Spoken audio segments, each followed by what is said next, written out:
농아띠 여러분, 저 고민이 있는데요. 집을 구해야 하는데 요즘 전세로 가면 사기다 보다 말들이 많더라고요. 여러분들도 저처럼 전세 사기 걱정 많으시죠? 전세 사기 예방 꿀팁 어디 없을까요?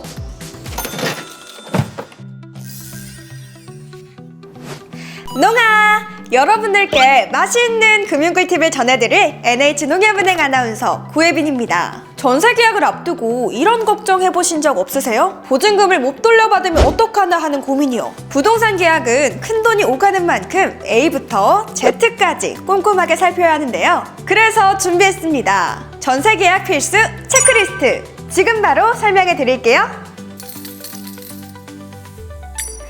첫째, 마음에 드는 매물을 찾았다면 주변 시세와 비교해 적정 금액인지 파악해야 해요. 만약 전세 가격이 주변 매매 가격과 큰 차이가 없거나 오히려 높다면 깡통 전세 위험이 있기 때문에 계약은 금물.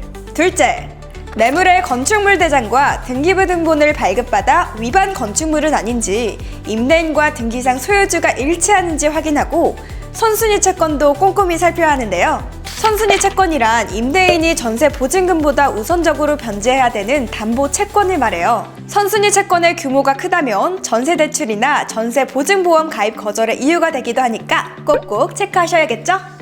셋째, 안심 전세 활용하기. 주택도시보증공사에서 운영하는 안심전세 앱에서는 임대인의 보증사고 이력도 확인할 수 있다고 하니까 살펴보는 게 좋겠죠?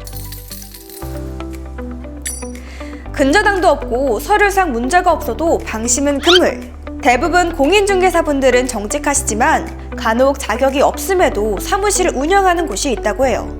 그런데 무자격 사무실은 어떻게 알 수 있냐고요? 걱정하지 마세요.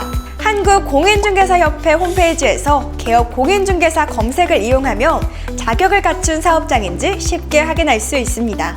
정상적인 곳인지 확인 완료했다면 이제 계약서를 쓸 차례예요.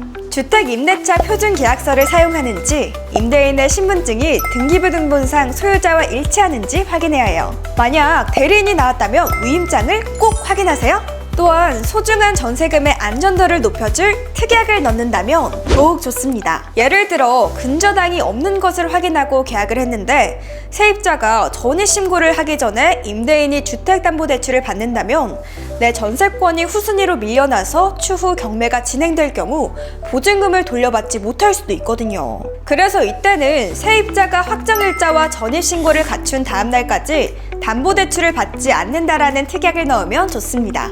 최근에는 지속적인 세금 체납을 이용해 전세금을 돌려주지 않는 전세 사기 수법이 유행했으니까 잔금일 전까지 국세와 지방세 체납 사실이 없음을 고지해야 한다는 특약을 넣는 것도 좋겠죠? 끝으로 계약금과 잔금은 임대인 계좌로 지급하고 송금 내역이 담긴 영수증을 반드시 보관하세요. 계약이 끝났다고 해도 안심은 NO! 등기부 등본을 새로 발급해 권리관계를 다시 한번 확인해야 합니다. 또한 계약 후 30일 이내에 관할 주민센터나 인터넷 등기소를 통해 주택임대차 계약 신고를 해서 확정일자를 받은 후 전입신고까지 완료해야 합니다. 이는 임차인의 권리인 대항력과 우선 변제권의 충족 여건이기 때문에 꼭 잊지 말고 해야겠죠?